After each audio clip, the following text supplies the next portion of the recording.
Hi guys, कितने बार आपने car या बाइक खरीदा होगा, चलाया भी होगा। आपके डीलर ने बोला होगा कि इस बाइक या कार में BS4 या BS6 और नहीं तो भारत सीरीज के नॉर्म स्टैब्लिश्ड हैं।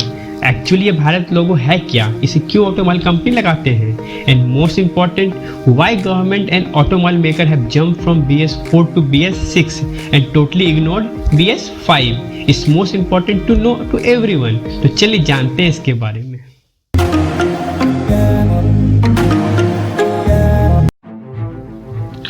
Let's start with some back history.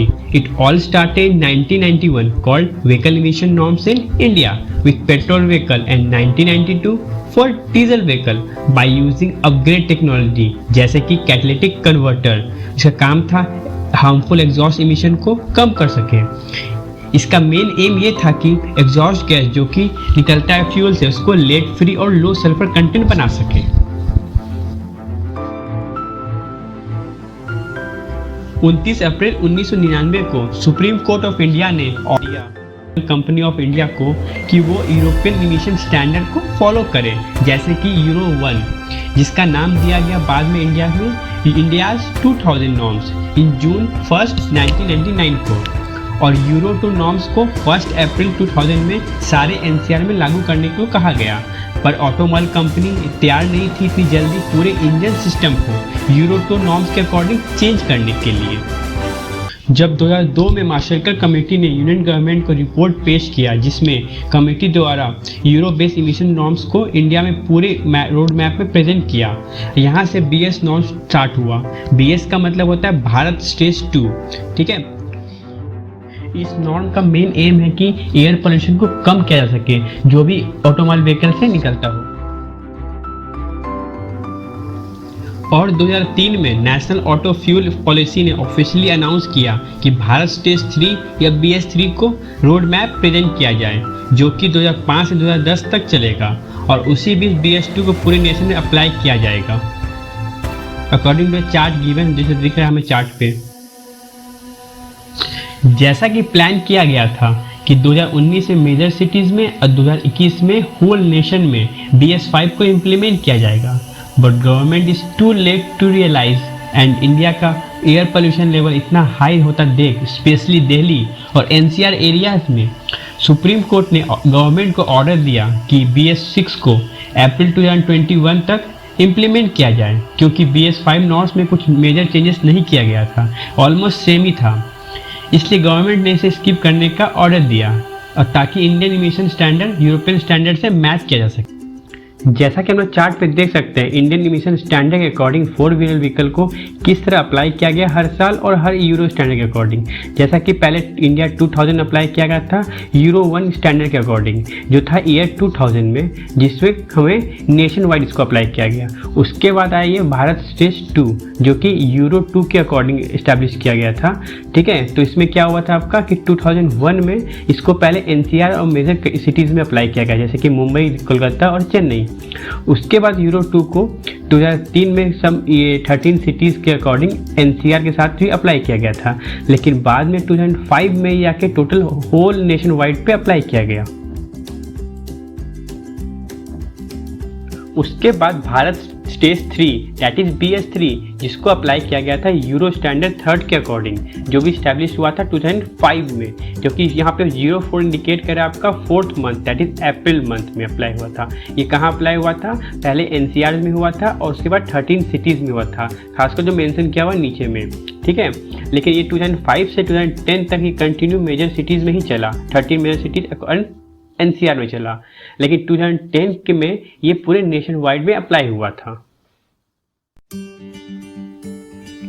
उसी तरह भारत स्टेज 4 जो 3 के बाद तुरंत आया, ठीक है, जो कि यूरो स्टैंडर्ड 4 के अकॉर्डिंग स्टैब्लिश किया गया था। लेकिन क्या हुआ था, भारत स्टेज 3 जब ये स्टार्ट हुआ था नेशन वाइड में, उसी समय हमने ये गवर्नमेंट ने ये भारत स्टेज 4 को लॉन्च कर दिया था एट द सेम टाइम 2010 में, जहाँ पे वो अप्लाई हुआ था सिर्फ NCR में और 13 मेजर सिटीज़ में हुआ था। लेकिन वहाँ से 2010 से 2017 तक 7 साल तक सिर्फ यूरो स्टैंडर्ड 4 ही चला, जो कि 2017 में जाके वो पूरे नेशन वाइड में अप्लाई किया गया। लेकिन गवर्नमेंट इतना टाइम ले लिया इस बीच में कि भारत स्टैंडर्ड को 5 को अप्लाई करने का टाइम नहीं मिला, इसलिए उन्हें स्किप करना पड़ गया, जिसके कारण ये भारत स्टेज 6 को अप्लाई करना पड़ गया 2018 में। टेक्निकली इसको कहा गया था कि भारत स्टेज 5 अप्लाई होगा 2018 से 2024 तक, बट कंडीशन देख के इसको चेंज कर दिया गया और उसके बाद भारत स्टेज 6 अप्लाई किया गया अकॉर्डिंग टू द यूरो 6, क्योंकि हम लोग एक स्टेप पीछे चल रहे थे। और ये अप्लाई हुआ था 2018 में, कहाँ पे, दिल्ली में हुआ था। फिर 2019 तक में एनसीआर में अप्लाई कर दिया गया, लेकिन फाइनली 2020 में इसको पूरे नेशन वाइड में अप्लाई कर दिया गया, क्योंकि सिचुएशन ऐसा क्रिटिकल हो गया था, एयर पोल्यूशन इतना हाई लेवल हो गया था स्पेशली दिल्ली और एनसीआर एरियाज में, कि गवर्नमेंट को ये फैसला लेना पड़ा कि इसको 2024 से हटा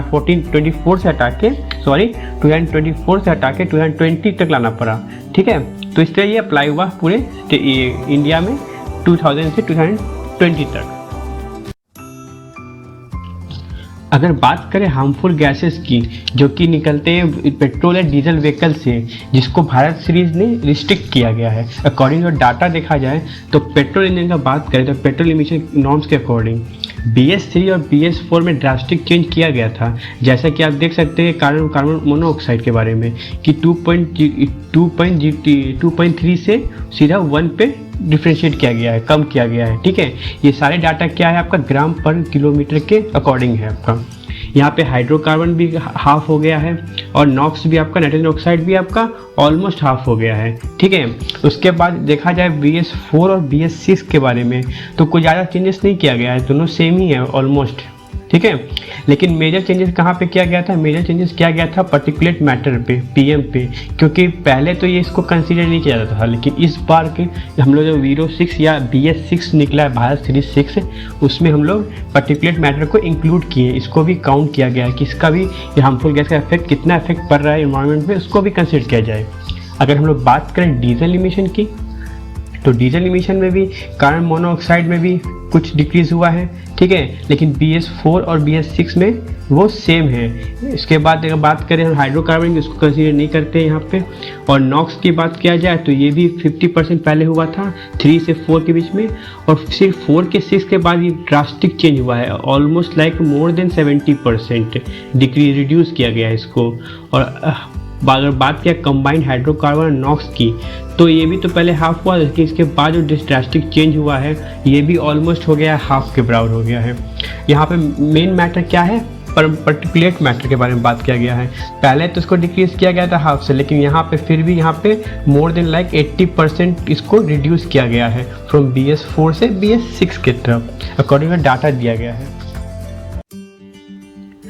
बेसिकली देखा जाए कि पूरे BS4 से BS6 में जंप करने का मेन रीज़न था कि 3 मेन हार्मफुल गैसेस को कंट्रोल करना, specially nitrogen oxide, particulate matter और सल्फर। जैसा कि मैंने नाइट्रोजन ऑक्साइड के बारे में बता चुका हूँ, पार्टिकुलेट मैटर के बारे में बात करता हूँ सल्फर की। सल्फर कंटेंट अगर ज़्यादा होगा तो ज़्यादा ह्यूमन हेल्थ पे इफेक्ट कर सकता है, इसलिए मेन फोकस किया गया था BS4 से BS6 में कि सल्फर कंटेंट को कम करने का। जैसे कि BS4 में देख रहे हैं कि डीजल व्हीकल में 50 ppm दिया हुआ है, लेकिन 6 में क्या है सीधा 10 आ गया है।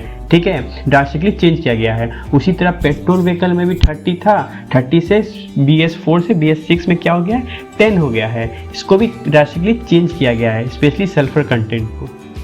अगर आपको हमारा ये नॉलेजेबल वीडियो अच्छा लगा तो प्लीज़ इसे सब्सक्राइब करें, लाइक करें और शेयर करें इस इन्फॉर्मेशन को अपने दोस्तों के साथ इंस्टाग्राम और व्हाट्सएप में, और उन्हें भी बताएं हमारे चैनल के बारे में।